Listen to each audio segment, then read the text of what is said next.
Hebreus capítulo 10, nós vamos ler apenas o versículo 25. Quantos encontraram, diga amém, por favor. A minha Bíblia é a versão NVI, nova versão internacional, e ela diz assim: não deixemos de reunir-nos como igreja, segundo o costume de alguns, mas procuremos encorajar-nos uns aos outros, ainda mais quando vocês veem que se aproxima o dia.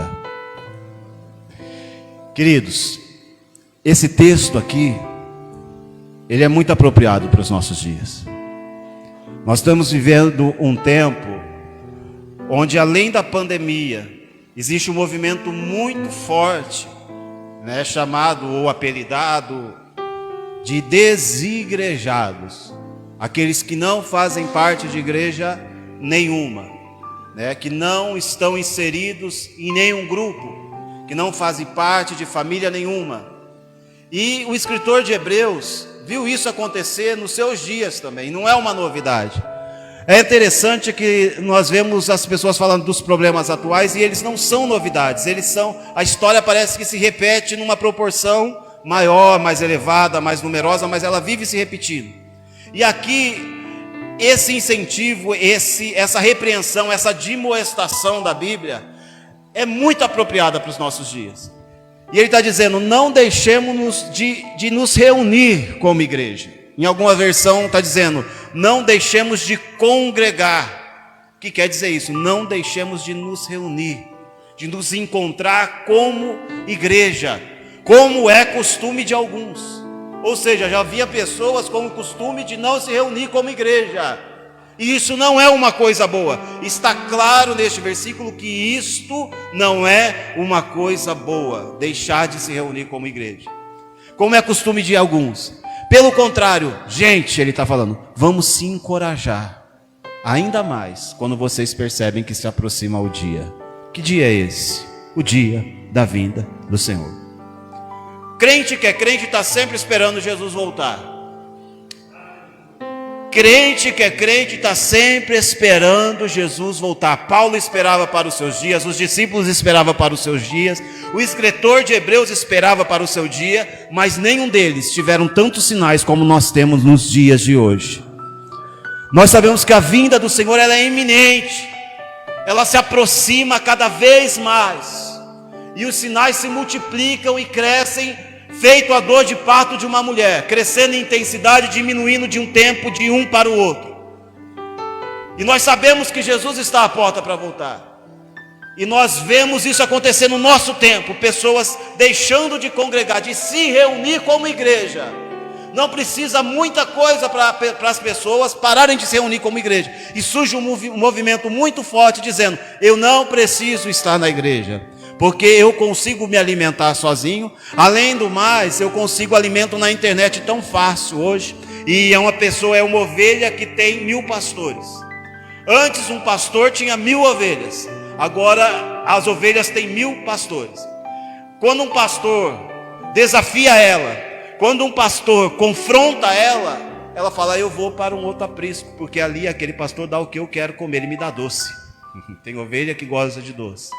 Então ele começa a pular de canal em canal, e é um desigreja. Ele fala: eu não preciso estar reunido como igreja, porque eu oro, eu estou sozinho, eu me alimento, e é possível caminhar sozinho. Aí ele diz assim: lembra do que Jesus falou? Tu, porém, quando orares, entra no teu quarto em secreto, e o teu pai que te ouve em secreto vai te recompensar publicamente. É isso que eu faço, eu entro no meu secreto todos os dias. Então eu não preciso estar lá.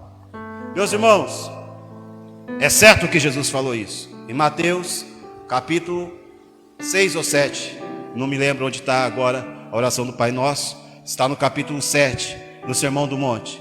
É certo que Jesus falou isso: tu, porém, quando orares, entra no teu quarto em secreto. Mas Jesus não estava estimulando você a viver uma vida sozinho. Ele estava te estimulando a ter uma vida devocional diária. E isso se prova na oração, que aquela pessoa entra no teu quarto em secreto, e você vai fazer a seguinte oração. Ele estava dando um modelo que não era para ser copiado, um modelo que dá um tipo de oração. Os irmãos se lembram como era a oração? Pai Pai, que estás no céu, santificado seja o teu nome, Como que você entra no secreto e o Pai é nosso, não é seu? Como que você entra no secreto e vem a nós e não a mim? Porque mesmo no secreto você tem que fazer parte de algum lugar, de alguma pessoa, de algum grupo, de alguma família. Você está no secreto um tempo, mas não vive no secreto. Jesus estava estimulando a pessoa a ter uma vida diária. Por que diária? Porque ele disse, o pão nosso de cada dia. Se eu estou pedindo hoje, amanhã eu tenho que pedir novamente. Livra-nos da tentação, nos dai hoje. Essa oração é para hoje, amanhã eu quero fazer outra. Não é que eu preciso, não é que é regra. Jesus está estimulando uma vida devocional diária, sozinho sim, em secreto sim, mas sem se esquecer que você pertence. O Pai é nosso, venha a nós, o vosso reino, seja feita a vossa vontade. Sempre no plural, porque eu pertenço a um lugar, eu faço parte de um grupo. Jesus nunca desestimulou o estar junto. Mas com o tempo, essa palavra igreja, ela foi deturpada pela história, né? Irmãos, a palavra igreja começa a aparecer a partir do Novo Testamento. No Antigo Testamento a gente não vê relato dela. A gente vê Jesus dizendo, eu estou estabelecendo a minha igreja e as portas do inferno não prevalecerão contra ela. Uma bênção sobre a igreja. Mas a pergunta é, o que é igreja? Se nós pegarmos a palavra original, ela se descreve eclésia, que quer dizer chamados para fora, chamados para um ajuntamento fora de casa, alguns dizem, mas é chamados para fora, chamados para congregar fora, estar fora de casa. Então eu não sou igreja na minha casa. Você é igreja na sua casa com a sua família, mas só a sua família não, é a sua família com outra família também. Ali você é igreja, no seu trabalho você é igreja, onde você está você é igreja, mas você faz parte da igreja, e isso deve ser lembrado até quando você estiver sozinho, conforme nós falamos aqui em Mateus capítulo 7, na oração do Pai Nosso.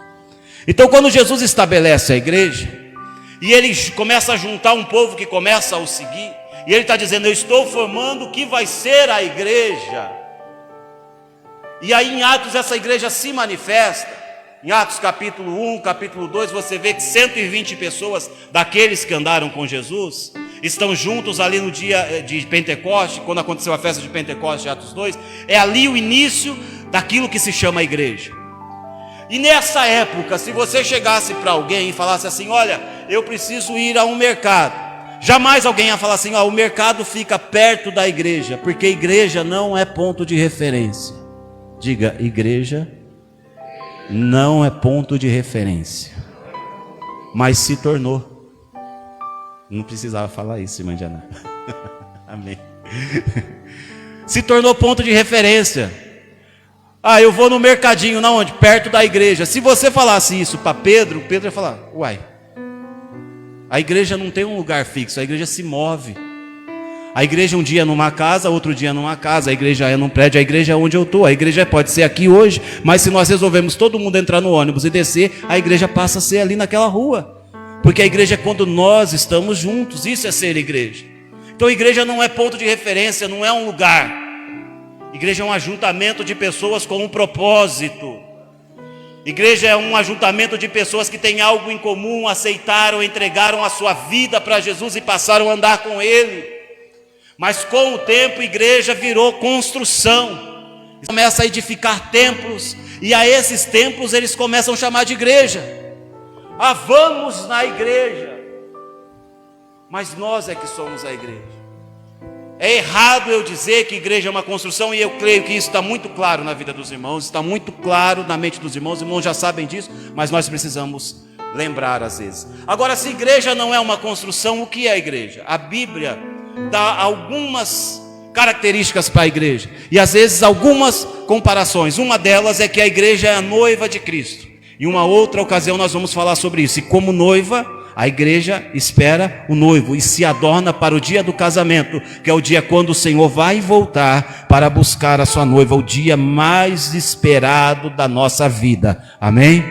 Eu creio que você está esperando por esse dia como eu estou. Nós ansiamos estar com Ele.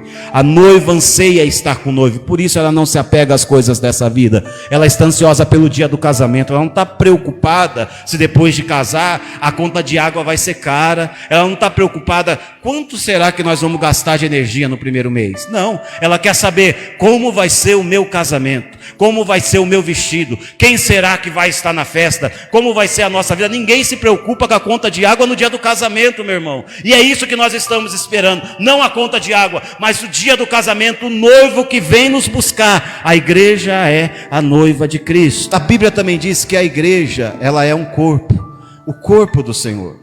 São algumas linguagens figuradas que a Bíblia mostra e nos faz entender o que é que Deus pensa sobre a igreja, o que é que Deus pensou quando instituiu a igreja, o que é que a Bíblia diz quando nós lemos igreja e quando nós falamos igreja, o que é que nós deveríamos pensar. Hoje nós precisamos explicar essa palavra. No começo não, quando se falava igreja, todo mundo já sabia do que se tratava. De um povo com um pensamento só, um povo que tinha tudo em comum, um povo que repartia os seus bens, um povo que era poderoso em obras, um povo que era simpático diante do mundo, um povo que fazia as boas obras, um povo que socorria as viúvas e os órfãos, um povo que orava e Deus curava os enfermos, um povo que orava e Deus libertava os cativos, um povo que estava manifestando o reino de Deus na terra. Não um lugar, não um clube, mas um povo que não parava de crescer, porque dia após dia o Senhor acrescentava aqueles que iam sendo salvos lá naquela igreja, porque justamente as portas do inferno não prevalecem contra a igreja. A igreja entra no inferno, pega uma pessoa e sai do inferno, passando pela porta do inferno, porque a porta do inferno não prevalece contra a igreja. Agora sai da igreja e vai sozinho para você ver o que acontece contigo. A igreja é um corpo. Colossenses capítulo 1, versículo 18. Diz assim, parte A: Ele, Jesus, é a cabeça do corpo, que é a igreja. Ele é a cabeça do corpo, que é a igreja. Jesus, a cabeça de um corpo. Este corpo, a igreja, eu e você. Meus irmãos, dá a entender que a cabeça, a gente nunca viu uma cabeça andando por aí sozinho. E quando Deus usa essa linguagem figurada, é que o corpo leva a cabeça aonde a cabeça tem que chegar. Aprove a Deus usar a minha vida e a tua vida para levar Cristo por esse mundo. Quando a Bíblia atribui à igreja essa característica de corpo, ela está dizendo: você tem um propósito como igreja. A igreja tem um propósito na terra. Esse povo que juntos formam a igreja, eu e você, quando chamado de corpos, fala de propósito. A igreja tem o propósito de levar Cristo. A igreja tem o propósito de levar Cristo por onde ela for. A igreja tem um propósito sendo corpo, e cada membro desse corpo tem um propósito individual. Existe um propósito para o corpo, que é a igreja. Qual propósito é esse? Levar a Cristo. Mas para cada membro do corpo existe um propósito individual. O meu corpo, ele leva a minha cabeça para onde eu vou, mas cada membro do corpo tem uma finalidade. A perna vai usar a sua força para me fazer caminhar. A boca para eu me comunicar. Se eu quero chegar em algum lugar, eu vou usar ela para perguntar. Os meus ouvidos vão receber a informação. Os meus olhos vão fazer me desviar do buraco. E assim é essa imagem, ou essa figura de linguagem que Deus queria usar quando usa a palavra corpo para distinguir ou para comparar a igreja. Corpo. Um corpo que tem um propósito, mas cada membro com um propósito. Isso está muito claro quando nós lemos em 1 Coríntios capítulo 12. Eu queria que os irmãos abrissem ali. 1 Coríntios capítulo 12. Para nós lermos alguns versículos. Glória a Deus. Quantos encontraram, diga amém. 1 Coríntios 12, versículo 12 em diante. Os irmãos conhecem bem esse texto. Paulo começa falando sobre os dons espirituais. Ele fala: irmãos, eu não quero que vocês sejam ignorantes em relação aos dons espirituais. Ou seja, eu não quero que vocês ignorem que os dons espirituais existam, e não quero que vocês conheçam pouco sobre os dons espirituais. Eu quero que vocês conheçam bem, porque é necessário que os dons se manifestem na igreja. É necessário que cada um seja usado com um dom.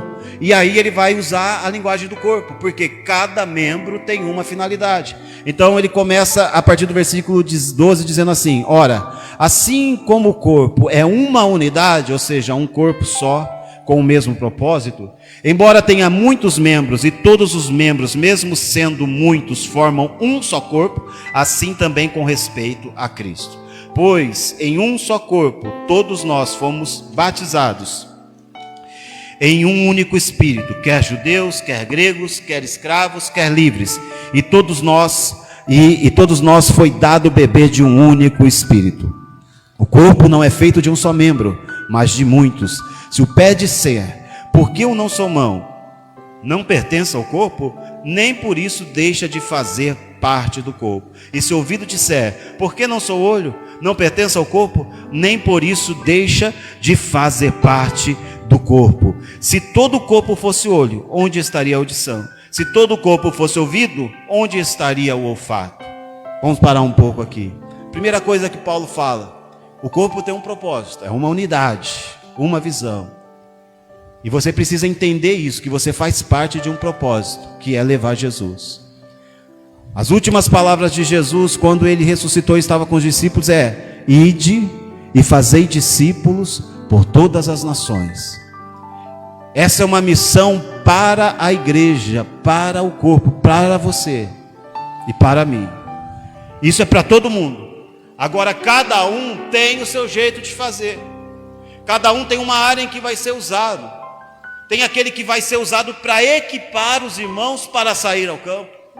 Tem aquele que vai evangelizar com o seu testemunho. Tem aquele que vai evangelizar cantando. Ou então, quando a gente se reúne com igreja, como igreja, vai estar louvando ao Senhor e trazendo a presença de Deus através do louvor para o meio da igreja. Tem aquele que Deus vai usar com a sua simpatia para abençoar e atrair pessoas sem palavra alguma, simplesmente pelo fato, pelo jeito que ele é. Tem aquele que Deus vai abençoar financeiramente, para estar abençoando o propósito e a obra de Deus. Deus vai usar cada um de um jeito. E aí é quando isso acontece que surge o primeiro problema. O olho olha para o pé e fala assim: rapaz, tu vai para tudo quanto é lado, hein? Por que eu não sou pé? A perna fala para a mão: por que eu não sou mão? Quando Paulo usa essa figura é porque isso acontece dentro do corpo, irmãos. Isso acontece dentro do corpo. A pessoa, ela vê uma coisa linda que Deus faz através de alguém e diz: eu quero ser aqui, eu quero aquilo ali para mim. E Deus dizendo: eu quero te fazer rico, rapaz, para abençoar os outros. Não, eu quero é aquilo ali para mim, não vou trabalhar não, eu quero ser igualzinho aquele irmão. Sem descobrir, sem perceber, porque, irmãos, acredite, existe um dom dentro de você. Existe um propósito pelo qual você está aqui. Existe um chamado dentro de você. E este sinal, esse chamado, ele te dá sinais. Ele te dá sinais, ele grita, Deus te mostra o que é. Mas se eu insisto em ir para o outro lado, eu sou igual o olho dizendo para o pé: por que eu não sou pé? Às vezes a gente gasta toda a nossa força em algo que Deus não me chamou para aquilo. Aí eu fico frustrado, eu frustro quem está perto de mim, e Deus está dizendo: meu filho, vem por aqui, meu filho, é aqui que eu quero te usar. Não tenha inveja de ninguém, Deus quer usar a tua vida dentro de uma área específica. Deus tem algo para você, creia nisso. Mas se Deus te chamou para cantar, cante, não tenha medo, Deus vai te capacitar. Se Deus te chamou para pregar, pregue. Se é para ajudar, a Bíblia diz, com o coração aberto e com alegria, sem tristeza, mas faça o que Deus colocou na tua mão conforme as tuas forças. Não há coisas pequenas para Deus. Nada é pequeno quando feito da maneira que deve ser feita. Amém? Aí Paulo continua. E eu quero ler versículo 21 para não tomar muito tempo na leitura, os irmãos leiam depois. Diz assim: o olho não pode dizer à mão: não preciso de você. E nem a cabeça pode dizer aos pés: não preciso de você. Dentro de um corpo às vezes acontece de a gente depreciar a pessoa, né? Dizer: ah não, o que o irmão faz é mais importante do que eu faço. E não é disso que Paulo está dizendo. O que Paulo está dizendo aqui é que eu preciso de você, independente de qual parte do corpo você seja. Eu preciso de você, independente de qual parte do corpo que você seja. Ele não é simplesmente não ver a importância, porque às vezes nós não vemos a importância de alguém. mas nós também não depreciamos. Nós somos neutros. Eu nem dou a importância e nem tiro. Eu nem falo, eu não preciso de você, mas eu também não te procuro. E não entendo que eu preciso de você. Mas o que Paulo está dizendo aqui é diferente. Ele está dizendo que eu preciso sim de você. Eu preciso me lembrar que independente de que parte do corpo você é, eu preciso de você. E se eu me esquecer disso, eu paro de me mover como corpo de Deus. A igreja precisa de você, irmão. Você quer ver uma coisa? Você não sente falta de um dedo minguinho, até ele, qual que é o dedo mais pequenininho do pé, o minguinho também? Você não lembra que ele existe, até você passar numa mesa de canto e ele dá uma estrepada lá. Você senta e grita de dor. E se ele incha, você anda mancando alguns dias, porque você precisa dele. Não é simplesmente, ele é importante ou não é, você precisa dele. Você precisa, se ele estiver funcionando, muitas vezes você vai até esquecer que ele está ali. Mas se ele parar de funcionar, você vai lembrar na hora. Sabe por que algumas igrejas têm parado de funcionar e de crescer, irmãos? Sabe por quê? Alguns membros não estão funcionando. Só estão gemendo de dor. O corpo precisa de você, meu irmão. Você é importante para o corpo. Você é importante para o corpo. Tem muitas igrejas que crescem, mas não crescem o tanto que deveria, porque tem membros do corpo que estão parados. Você não foi chamado para ficar parado. Você não foi chamado só para ocupar um lugar aqui nessa cadeira e dar um glória no meio da mensagem. Não, você foi chamado porque Deus tem um propósito na tua vida e você é um membro desse corpo. Deus quer usar a tua vida com aquilo que você sabe, com aquilo que você tem, com aquilo que você possui. Eu ouço muitas pessoas dizendo assim: eu queria falar de Jesus, mas eu não conheço muito bem a Bíblia. Sabe como é? Sei como é. Então fale aquilo que você sabe de Jesus. Eu conheço uma irmã e eu convivo com essa irmã. E quando essa irmã se converteu, onde ela chegava? 2 dedos de prosa. 2 dedos de prosa. Ela falava assim: Deus, deixa eu contar minha história para você. Eu não dormia de noite, acontecia isso, isso e isso comigo à noite. Eu passava por isso. Aí a pessoa começa a se interessar pela história. Mas Jesus chegou e mudou a minha vida. Aí eu chegava no outro lugar com essa irmã, 2 dedos de prosa. Ela falava: escuta, deixa eu falar para você uma coisa que eu passava na minha vida. Eu não dormia de noite, acontecia. Aí a pessoa se interessava e ela falava assim: mas Jesus mudou a minha vida. Essas pessoas começaram a procurar ela na internet, na rede social, e ela começou a evangelizar à medida que foi crescendo no Senhor. Mas você tem uma história com Jesus para contar para alguém, irmão. Você tem uma história com Jesus para contar com alguém. Você não precisa ser um mestre da palavra de Deus para pregar Cristo. Você precisa ser uma mulher samaritana que teve um encontro com Jesus na beira do poço. A única coisa que ela sabia é que ele era profeta. Depois de alguns minutinhos conversando com ele, ela correu para Samaria. Ela disse: eu encontrei um homem que sabe tudo que eu tenho feito. Será que não é esse o Cristo? Vem, gente, vem ver o que eu encontrei. Ela não tinha anos de conversão, ela não tinha sido discipulada. Ela tinha tido um encontro com Jesus. Se você se encontrar com Jesus, basta isso para você levar. Fala a sua experiência desse encontro para alguém. Igual essa mulher falou em Samaria, fala a experiência do encontro que você teve. É isso que as pessoas precisam ouvir. Deus está colocando no meu coração de todo domingo colocar alguém aqui para contar a história da sua conversão resumidamente. A partir de domingo que vem. Quantos creem que isso é de Deus? Diga amém. Amém. O Robson vai ser o primeiro domingo que vem. Não perca. Às vezes a gente convive com os irmãos e não sabe o que aconteceu, como é que Deus resgatou a vida dele, e às vezes Deus fez milagre. A gente estava no churrasco lá em casa, quem não foi perdeu. Né, Rony? Fala aí. E a gente começou a contar testemunho e se edificar, e a Bíblia diz, deixa eu abrir um parênteses aqui, irmãos, que nós somos cheios do Espírito falando entre nós. A Bíblia diz: não vos embriagueis com vinho onde há contenda, mas enchei-vos do Espírito Santo. E o versículo seguinte diz: falando entre vós com salmos, cânticos de louvores, com ações de graça. Quando você começa a compartilhar o que Deus fez na sua vida, seu coração começa a queimar.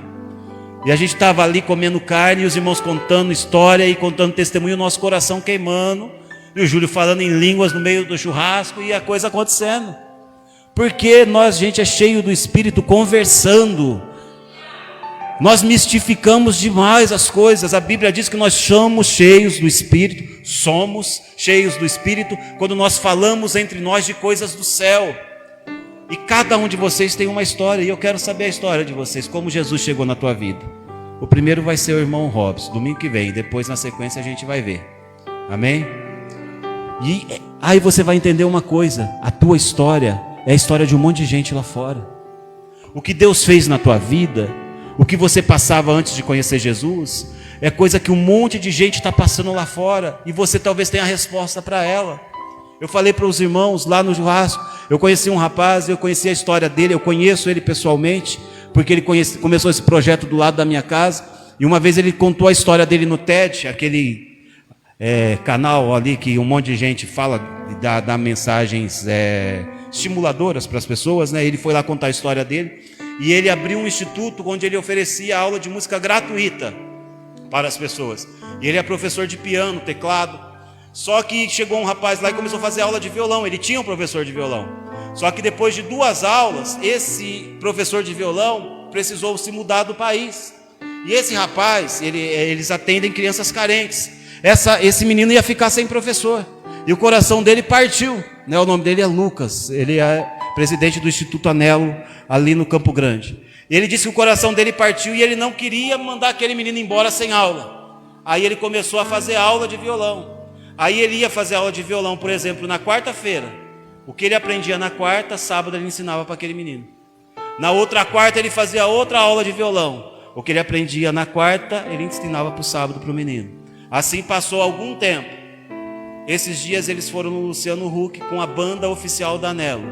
Sabe quem estava tocando violão? O menino. Você não precisa saber tudo de Jesus, mas o que você está aprendendo aqui hoje, o que é a igreja, não passa a semana sem falar isso para alguém. Não passa a semana sem falar para alguém o que é a igreja de verdade. O que você aprende aqui, leva para alguém. Porque quando você ensina, irmãos, é quando o aprendizado fixa na sua mente, é a hora que você está falando, não é a hora que você está aprendendo, é a hora que você está ensinando. A Bíblia diz que fluirão de nós rios de água viva. Se parar de fluir, sabe o que acontece? A água apodrece. A água que está dentro de você precisa sair para fora. Você é membro desse corpo. Um membro que fica paralisado, atrofiado, ele paralisa o corpo. Eu tive um problema no meu joelho esquerdo não faz muito tempo, uns 4 anos. Estourei o ligamento cruzado. Eu nunca tinha passado por isso, nunca tinha passado por cirurgia, e era como se eu não tivesse essa perna. Meus irmãos, o Robson sabe o que é isso.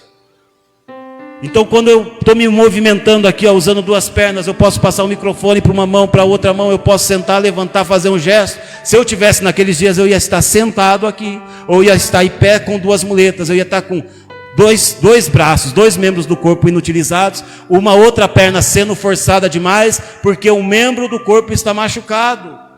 Todo o corpo sofre, é isso que Paulo vai dizer em 1 Coríntios. Se um membro sofre, está aqui a prova viva.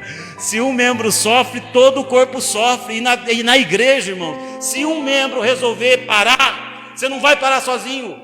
Você vai parar alguns, porque nós vamos sofrer com você. É claro que nós vamos correr com você. É claro que nós vamos ajudar você. Nós somos corpo. Nós estamos aqui para isso. Porém, enquanto nós passarmos a vida inteira ajudando você, é 4 membros que deixou de agir e um corpo inteiro que está sofrendo e parando de crescer. Quando eu machuquei esse joelho, se eu praticava esporte, eu parei de praticar, porque ele me impede. O meu corpo está em função de arrumar o membro. E isso faz parte de ser corpo. Mas não é só isso, isso tem que ser uma fase, não pode ser uma vida. Eu não posso passar uma vida de muleta. Eu preciso recuperar isso. Eu preciso ir para a fisioterapia. Eu preciso recuperar a força. Tem um caminho, então eu preciso fazer esse caminho. Por quê? Porque eu preciso da minha mão para fazer outras coisas, não só para carregar a muleta. A mão não foi feita para carregar a muleta. Ela foi feita para tocar coisa. A perna direita não foi feita para carregar a esquerda. Cada uma dá um passo. E talvez nós ficamos inutilizados porque tem um membro que insiste em ficar doente. Ele não quer se recuperar. E aí ele trava uma parte do corpo.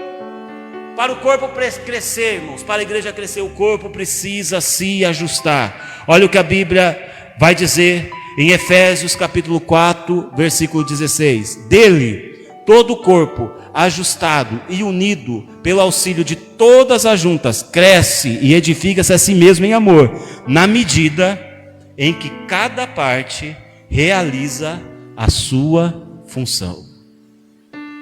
Vocês começaram a entender porque muitas vezes nós ficamos patinando. É porque Deus, Ele quer colocar você para funcionar. Eu vou ler de novo esse versículo. Dele, todo o corpo ajustado e unido pelo auxílio das juntas. Ajustado e unido pelo auxílio das juntas. Cresce e edifica-se a si mesmo em amor. Aleluia. Na medida em que cada parte do corpo realiza a sua função. Tem uma função para você, irmão. Tem uma função para você.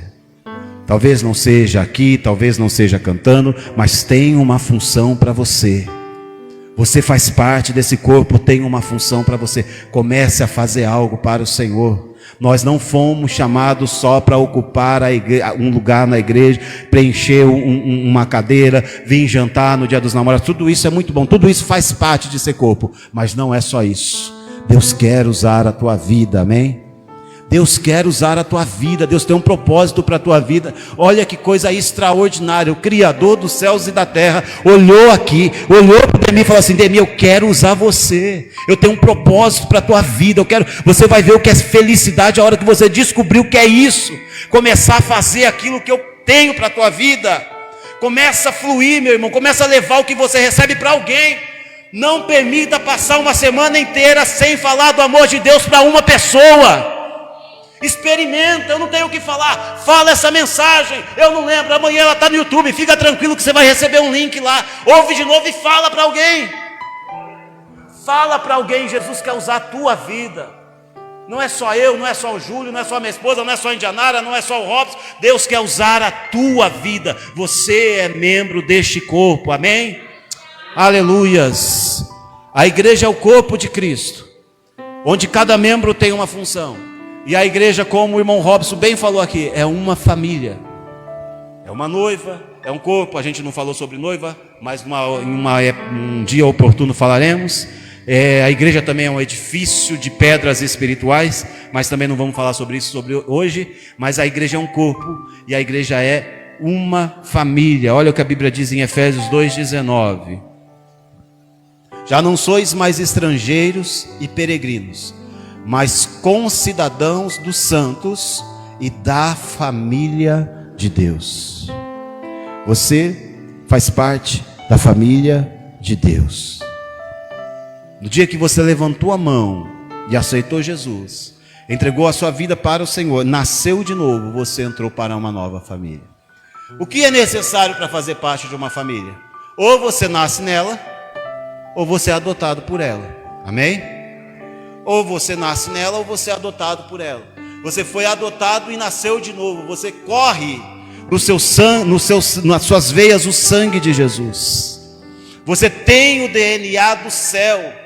Nós somos uma família, irmão Gabriel, porque nós somos filhos do mesmo Pai. Nós somos uma família porque o mesmo Pai, Ele nos adotou e nos fez nascer de novo e gerou em nós o seu DNA. Você faz parte de uma família, meu irmão.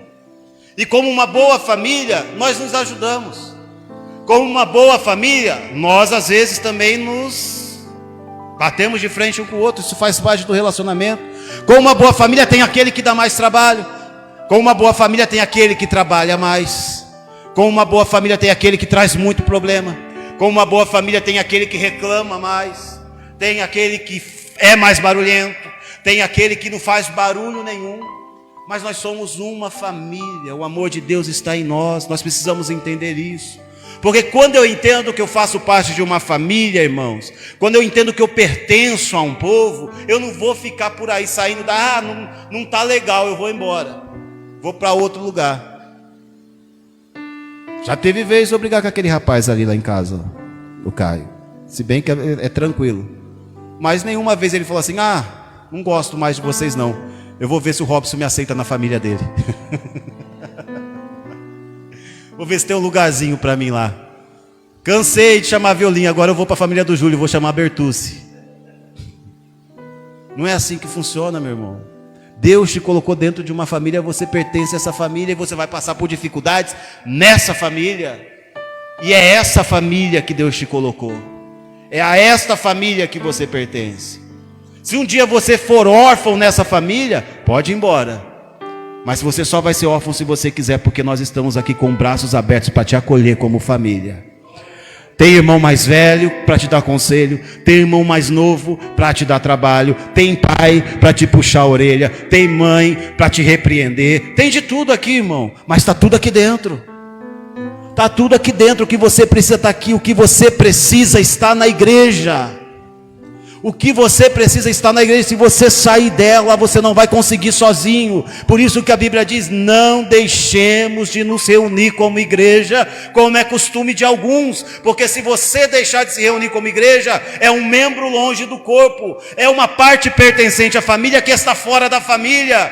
Quando acabar o dinheiro, você não tem aonde recorrer. Uma família, um filho pródigo, saiu cheio de dinheiro, acabou o dinheiro, o que ele falou? Vou voltar para a casa do meu pai.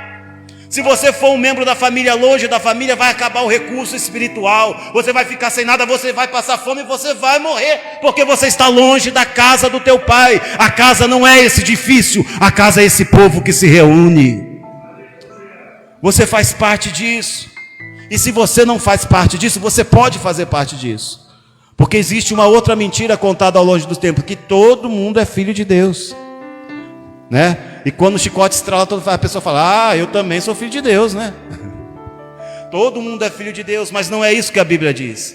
Em João capítulo 1, versículo 12, a Bíblia diz que todos aqueles que receberam Jesus, receberam junto o poder de serem feitos filhos de Deus. Para ser filho de Deus eu preciso aceitar Jesus. Para ser filho de Deus eu preciso aceitar o senhorio de Jesus na minha vida. Senão eu não sou filho de Deus. Senão eu não faço parte dessa família. Jesus, quando encontrou Nicodemos, disse: Nicodemos, tem uma coisa, você precisa nascer de novo. Quando você nasce de novo, você já nasce dentro dessa família. E se você está fora dela, entra. Porque essa família é a noiva que o noivo vai vir buscar muito em breve. Queridos irmãos, a igreja é o lugar onde Deus habita. E quando a gente fala que a igreja é isso aqui, quando tiver 2 ou 3 reunidos, ali eu estarei no meio de vós. Aí o meu secreto, Deus faz maravilhas no teu secreto, mas existe uma bênção especial para a reunião da igreja. Em Atos capítulo 2 a Bíblia diz: cumprindo-se o dia de Pentecostes, estavam todos no mesmo lugar. E de repente veio do céu um som veemente, impetuoso, como de um vento que encheu toda a casa em que estavam reunidos, assentados. E foram vistas por eles línguas repartidas como que de fogo, as quais começaram a pousar cada uma sobre a cabeça de cada um deles. E eles começaram a falar em outras línguas, conforme o Espírito Santo lhes concedia que falasse. A igreja recebeu o poder de Deus quando reunida como igreja. Tem uma bênção especial. Deus faz maravilhas. Deus trata com você individualmente. Mas existe uma promessa sobre a igreja. Algumas promessas sobre a igreja que você só vai desfrutar se viver igreja. Só vai desfrutar se viver igreja. Por isso, não deixemos de nos reunir como igreja, como é costume de alguns.